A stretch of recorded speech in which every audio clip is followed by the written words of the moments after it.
Saudara-saudari sahabat Batam Oase Center yang terkasih, tidak terasa akhir bulan pun tiba. Sebelum Agustus berlalu, sebelum September mengambil alih ruang waktu kita, mari sejenak melihat apa yang baru berlalu, supaya jiwa raga kita siap menyambut waktu yang baru dengan tantangannya. Inilah rangkuman berita menarik seputar Gereja Katolik Universal versi Rumah Retret Batam Oase Center yang terjadi selama bulan Agustus tahun 2021. Berita yang pertama. Pada tanggal 1 Agustus yang lalu, Paus Fransiskus menebarkan pesan baik dalam renungannya bahwa Tuhan ingin kita bergerak jauh melebihi alur logik pemikiran dan perhitungan kita dan masuk ke dalam hubungan kasih dengannya. Umat Katolik dipanggil untuk dewasa dalam iman, meninggalkan kepentingan pribadi. Paus menekankan bahwa orang-orang dengan iman yang belum dewasa memprioritaskan kebutuhan mereka sendiri di atas hubungan mereka dengan Tuhan. Satu kalimatnya yang sangat menyentuh hati saya adalah kira-kira begini.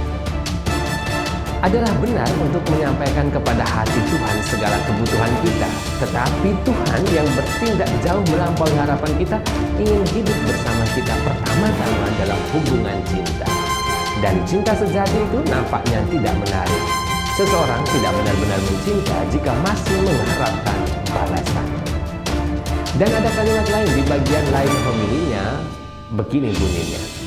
Ketika kita mencari pertama dan utama kepuasan atas kebutuhan kita, maka kita masuk dalam risiko menggunakan orang dan memanfaatkan situasi untuk tujuan kita sendiri.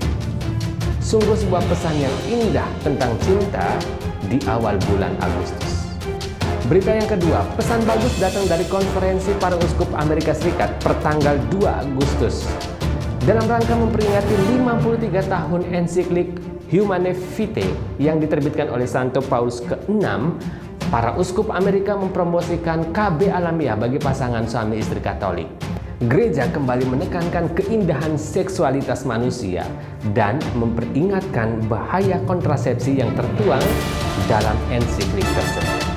Metode keluarga berencana alamiah memungkinkan pasangan untuk merencanakan keluarga mereka dengan memetakan fase subur dan tidak subur dari siklus wanita setelah mengamati berbagai gejala fisik seperti suhu tubuh basal. KB alamiah dapat membantu pasangan menghindari kehamilan daripada dengan menggunakan metode atau alat kontrasepsi yang menimbulkan risiko dan efek samping tentunya. Pola KB alamiah juga ternyata benar-benar unik. Kenapa? Karena dapat dipakai juga untuk mencapai kehamilan bagi mereka yang belum mempunyai momongan. Saudara, gerakan seperti ini sungguh harus didukung mengingat maraknya tindakan aborsi yang terjadi akhir-akhir ini dan meningkatnya tuntutan untuk melegalkan tindakan aborsi akhir-akhir ini di Amerika. Berita yang ketiga.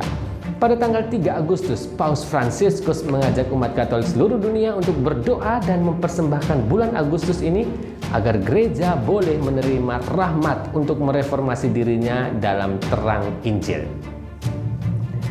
Mari kita berdoa untuk gereja agar dia dapat menerima rahmat dan kekuatan dari Roh Kudus untuk mereformasi dirinya dalam terang Injil. Demikianlah kira-kira bunyi tweetan Paus di akun Twitternya @pontifex. Dia melanjutkan, mari kita mulai mereformasi gereja dengan reformasi diri kita sendiri. Tanpa gagasan yang dibuat-buat, tanpa prasangka ideologis, tanpa kekakuan, melainkan dengan bergerak maju berdasarkan pengalaman spiritual, pengalaman doa, pengalaman amal, pengalaman layanan. Berita yang keempat, berita sedih datang dari Cina.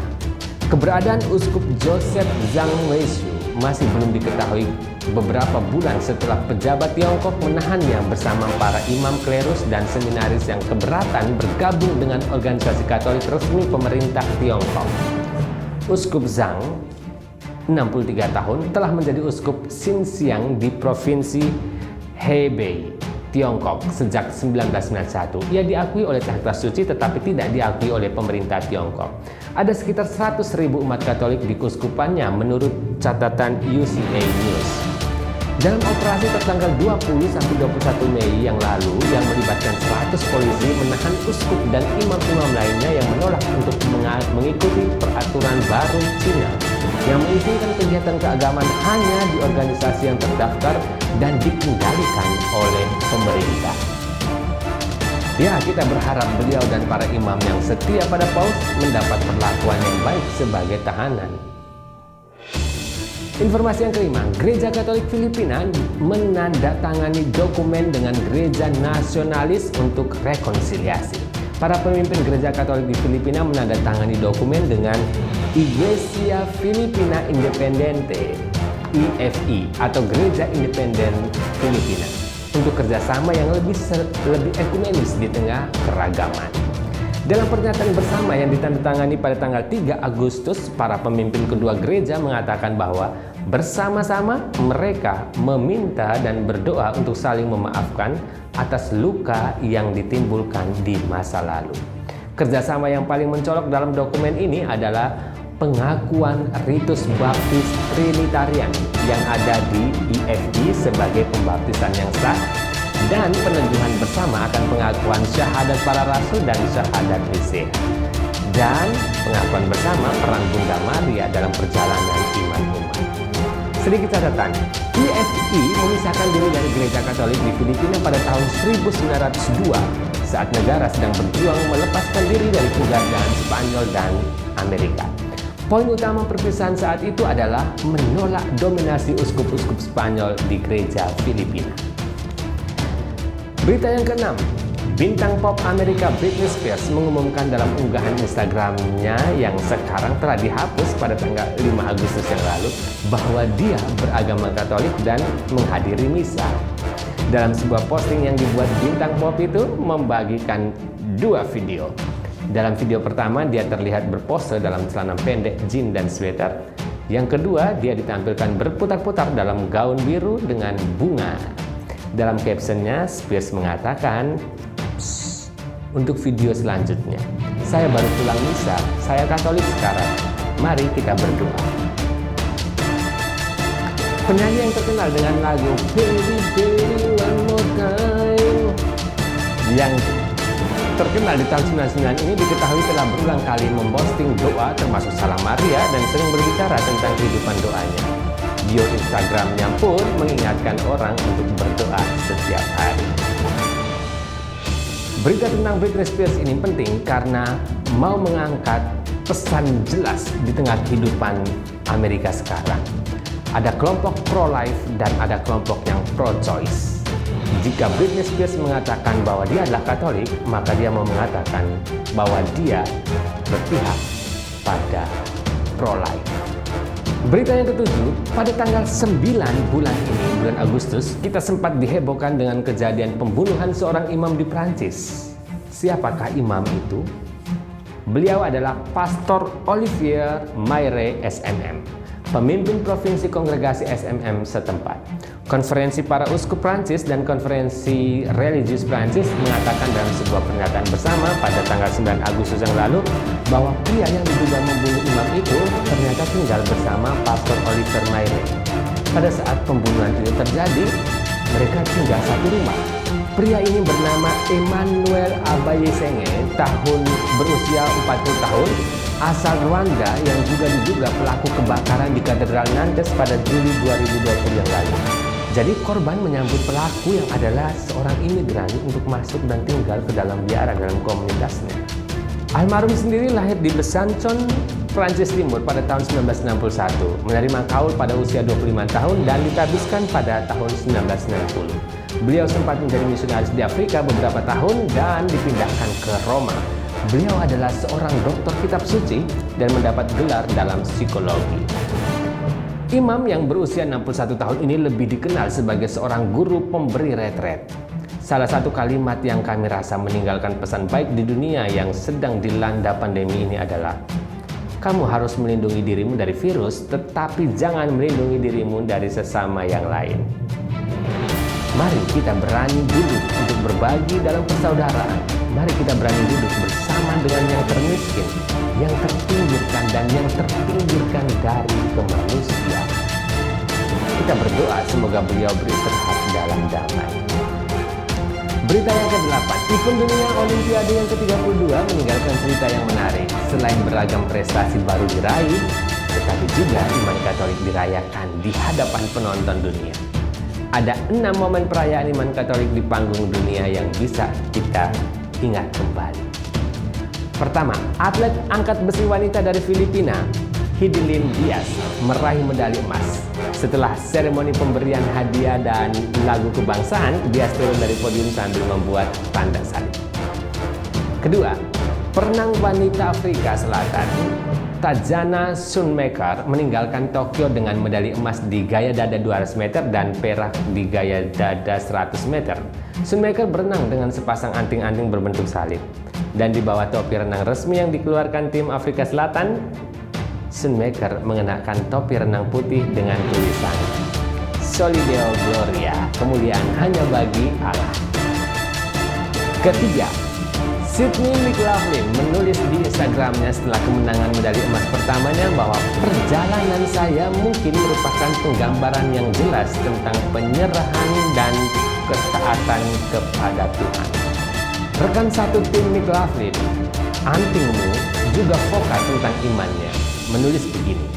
Pada akhirnya saya memilih untuk menggenggam Tuhan dan membiarkan Dia mengambil kendali penuh atas hidup saya.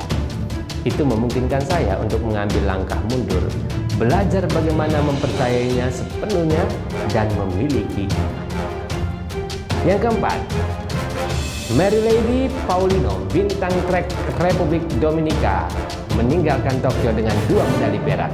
Dia wanita pertama dari Republik Dominika yang memenangkan medali Olimpiade. Paulino mengatakan kepada Associated Press bahwa dia menganggap medali sebagai keajaiban karena dia baru berlari sejauh ini selama 1 tahun ini. Pada sepatunya Paulino menulis Dios es mi esperanza, bahasa Spanyol untuk yang artinya Tuhan adalah harapanku. Kelima, pegulat wanita Amerika Tamira Mensah memenangkan medali emas dalam kompetisi ini. Dalam sebuah wawancaranya dia berkata, dengan rahmat Tuhan saya bisa menggerakkan kaki saya hanya menyerahkannya di tangan Tuhan. Katanya seraya menambahkan bahwa dia berdoa agar semua kerja kerasnya terbayar. Keenam, Nicola McDermott dari Australia meraih medali perak dalam kompetisi lompat tinggi putri. Selama setiap kompetisi, McDermott tidak hanya menulis di jurnalnya, tetapi juga menulis bagian renungan di pergelangan tangannya. Untuk final, McDermott menulis Yesus membuat semua hal baru dengan tanda silang di bawahnya. Dia mengatakan kepada media Australia setelah memenangkan medali bahwa ketika dia masih remaja, dia selalu menjadi orang buangan sebelum bergabung dengan gereja. Berita yang ke-9, masih ingat dengan kejadian bom bunuh diri di malam Paskah di beberapa gereja Katolik di Sri Lanka tahun 2019 yang lalu? Ya, setelah 2 tahun berlalu, pemerintah Sri Lanka tidak menunjukkan kemajuan yang berarti dari investigasi atas kejadian yang menewaskan 260 orang dan melukai sekitar 500 orang tersebut. Apalagi presiden negara tersebut dalam surat jawabannya kepada Kardinal Sri Lanka tidak memberikan langkah-langkah yang akan ditempuh di hari-hari mendatang sehubungan dengan kasus ini.